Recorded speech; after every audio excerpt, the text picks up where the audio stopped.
अस्सलामुअलैकुम class matric. आज हम प्रैक्टिकल करने जा रहे हैं जो आपकी बुक है डॉक्टर सैफुद्दीन की फ़िज़िक्स 19 प्रैक्टिकल।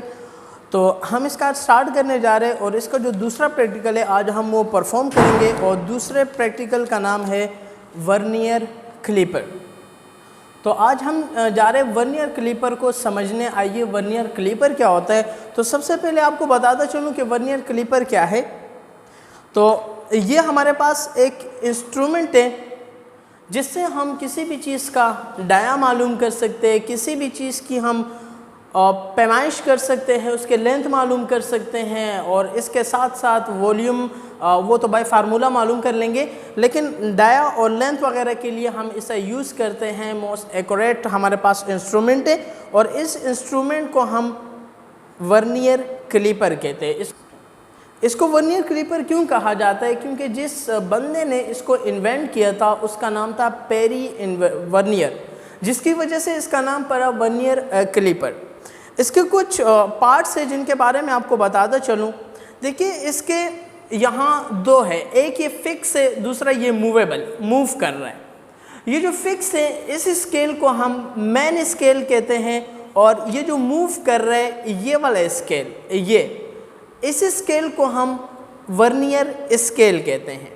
इसमें कुछ चीज़ें हैं, ये लोअर जाज है, ये वाले ये इसके लोअर जाज है और ये अपर जाज है, ऊपर वाले ये अपर जाज, ये लोअर जाज और यहाँ ये डेप्थ गेज होता है। ये जो आपके पास नीडल आगे आ रहा है ये, इसको हम डेप्थ गेज कहते हैं।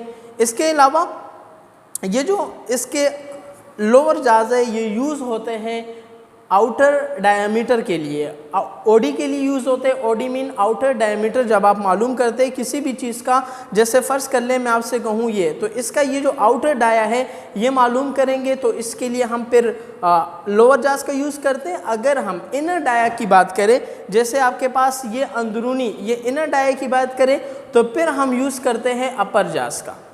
तो ये यूज़ किए जाते हैं लोअर आउटर ओडी के लिए, ये इनर डाया के लिए, और ये जो डेप्थ गेज होता है ये गहराई के लिए, डेप्थ के लिए यूज़ किया जाता है। फिर आप जी, तो ये आपके पास वर्नियर क्लिपर है, यहाँ स्टड लगा हुआ है। कोई भी चीज़ आप इसके अंदर अगर रख दे उसके बाद उसे निकाल लें तो इसको हम यहाँ से टाइट कर सकते हैं। अगर ये टाइट हो जाए तो उसके बाद ये मूव नहीं करता, तो ये फिक्स होने के लिए ये स्टड लगा हुआ है। इसके साथ साथ सबसे पहले हम चेक करेंगे आया ये जो मेरे पास इंस्ट्रूमेंट है इसमें कोई ज़ीरो एरर मौजूद है या नहीं। तो हम सबसे पहले इसको बंद करेंगे और अगर इसका ज़ीरो, मैन स्केल का ज़ीरो और वर्नियर स्केल का ज़ीरो दोनों कॉन्साइड हो, एक दूसरे के ऊपर हो, या आप देख रहे हैं यहाँ पे ज़ीरो बिल्कुल ज़ीरो के ऊपर आ रहा है, जब भी इस तरीके से है तो हम कहते हैं कि यहाँ कोई भी एरर मौजूद नहीं है। अगर ये ज़ीरो लेफ़्ट साइड की तरफ चला जाए तो नेगेटिव एरर होगा और अगर राइट साइड की तरफ चला जाए तो वहाँ पॉजिटिव एरर होगा। तो हमें पता चल गया कि ये ज़ीरो अगर इस ज़ीरो से कोइंसाइड कर रहा है, बिल्कुल इसके साथ टच है, तो इसका मतलब यहाँ कोई भी एरर मौजूद नहीं है। अगर ये इस साइड पे चला जाए तो नेगेटिव एरर होगा और अगर ये राइट साइड पे चला जाए, हल्का सा भी मूव कर जाए, तो इसका मतलब वहाँ पॉजिटिव एरर होगा, जिसे हमें आखिर में प्लस या माइनस करना पड़ेगा। तो आइए देखते हैं, मेरे पास यहाँ कुछ सिलेंडर है।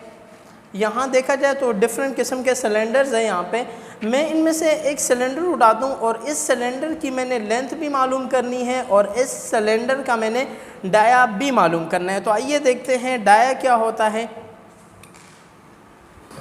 जी, तो आइए डाया क्या होता है। सबसे पहले मैं आपसे कहूँ, लेट सपोज ये आपके पास कोई भी सर्कुलर चीज़ है, जैसे मैंने आपको कहा यहाँ सिलेंडर था, ये सिलेंडर है आपके पास। इस सिलेंडर की यहाँ से लेकर यहाँ तक की इसकी लेंथ होती है। ये जो आपके पास है ये फ्रैक्शनल पार्ट, ये जो एरिया, ये इस पार्ट को, क्रॉस सेक्शनल एरिया को, यहाँ का हम डाया में आपको बताता चलूँ डाया क्या होता है। लेट सपोज ये आपके पास बिल्कुल इसी का क्रॉस सेक्शनल एरिया है। इसके यहाँ पे कोई ना कोई यहाँ मिड में पॉइंट होता है जिसको हम सेंटर पॉइंट कहते हैं। सेंटर पॉइंट, इस पॉइंट को सेंटर पॉइंट कहा जाता है।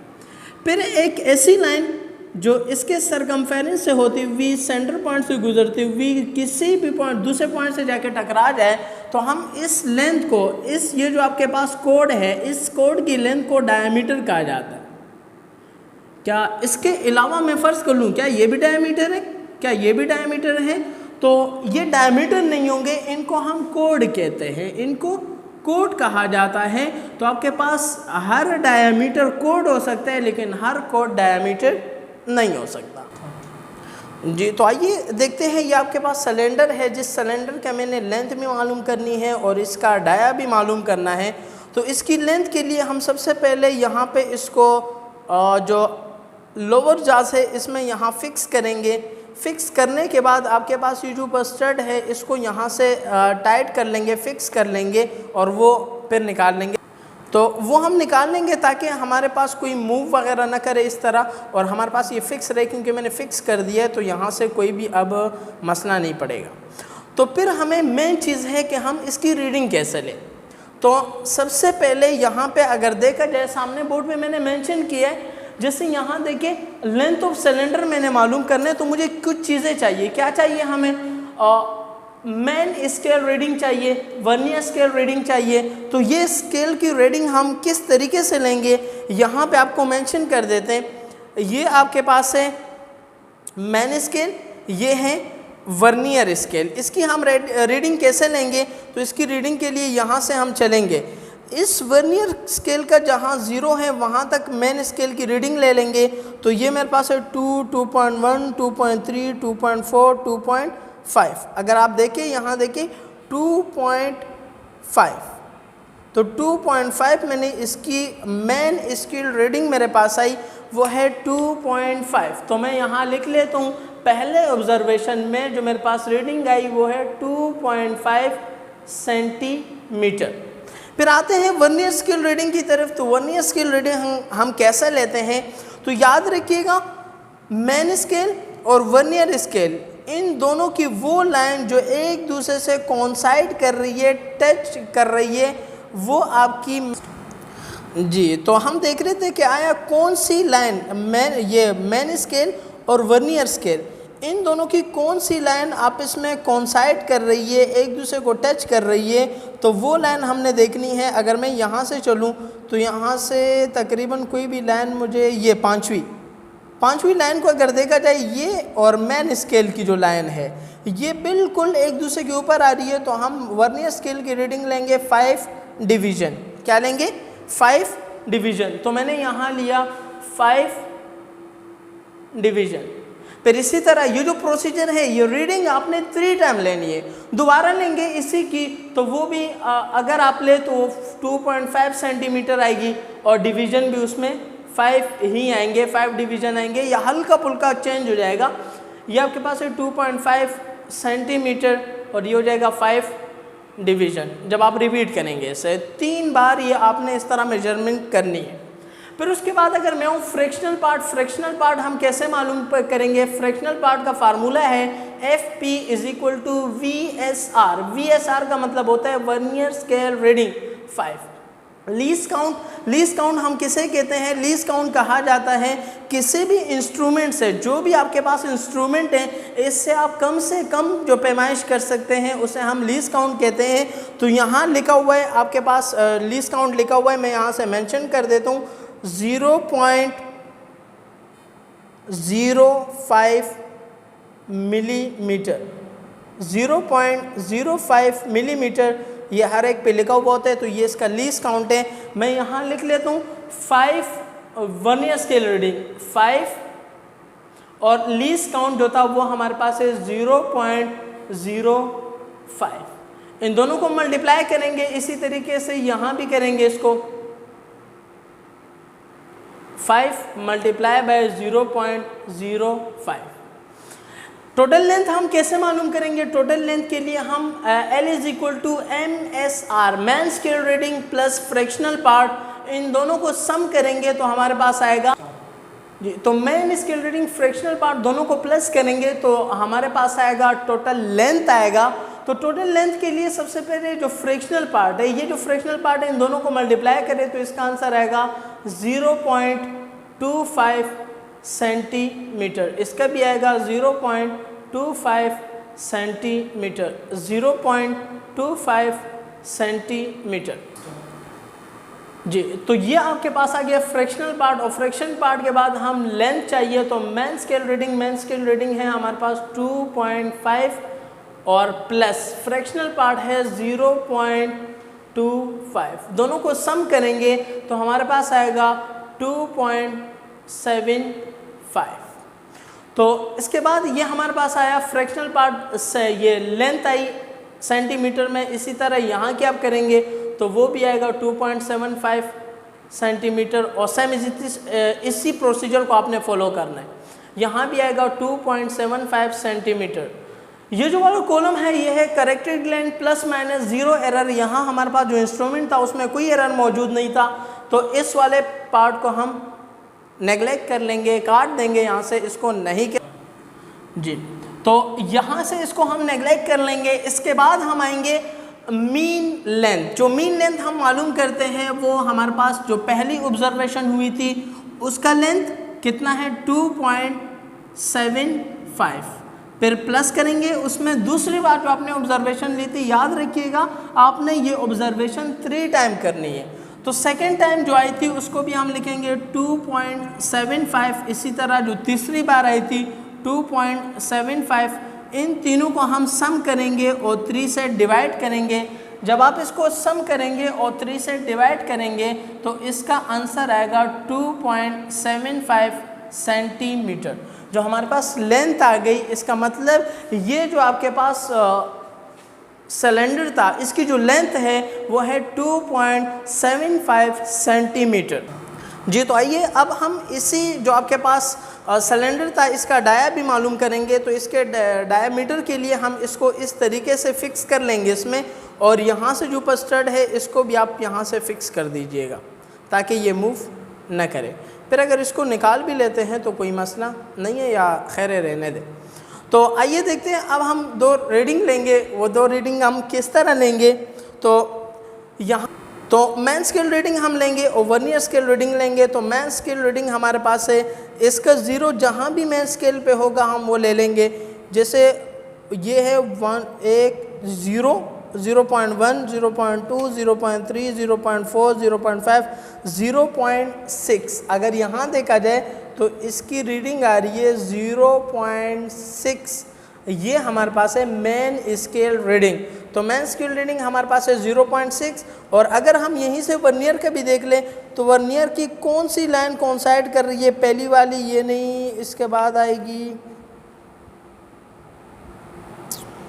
ये 8वीं लाइन, ये 7.5। अगर हम यहाँ देखें तो इसकी जो 7.5 है वर्नियर स्केल का, ये वर्नियर स्केल की अगर रीडिंग देखी जाए तो ये जो 7.5 ये वाली जो लाइन है बिल्कुल कोइंसाइड कर रही है उससे। तो इसका मतलब हमारी जो वर्नियर स्केल रीडिंग है वो है 7.5 और मैन है 0.6। तो इसको हम लिख लेते हैं, मैन स्केल रीडिंग आपके पास आई 0.6 सेंटीमीटर और वर्नियर स्केल रीडिंग आपके पास आई 7.5 डिवीजन। इसी तरह ये प्रोसीजर भी आपने 3 टाइम दोहराना है, 3 दफ़ा करना है।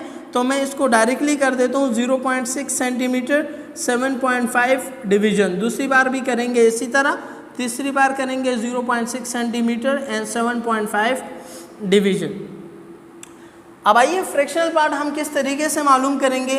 तो फ्रैक्शनल पार्ट के लिए VSR वर्नियर स्केल रीडिंग और लीस्ट काउंट को मल्टीप्लाई करना पड़ेगा। तो VSR आपके पास है 7.5 मल्टीप्लाई बाय लीस्ट काउंट हमारे पास है 0.05।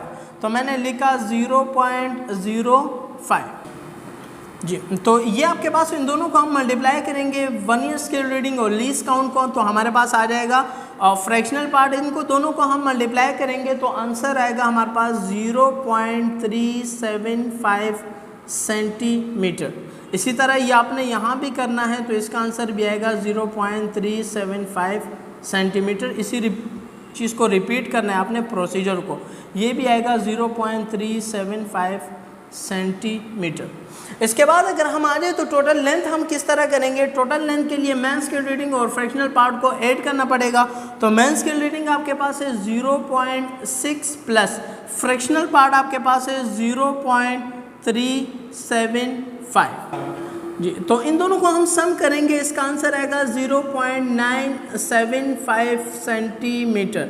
इसी तरह यहाँ भी करेंगे तो आएगा 0.975 सेंटीमीटर। यहाँ करेंगे तो उसका भी आएगा 0.975 सेंटीमीटर। ये हमारे पास जो इंस्ट्रूमेंट था उसमें कोई भी एरर मौजूद नहीं है, तो इसीलिए हम इस वाले पोर्शन को काट देंगे। अगर नेगेटिव एरर होता तो तब भी हमें इसको सोल्व करना पड़ता, पॉजिटिव होता तब भी सोल्व करते इसे।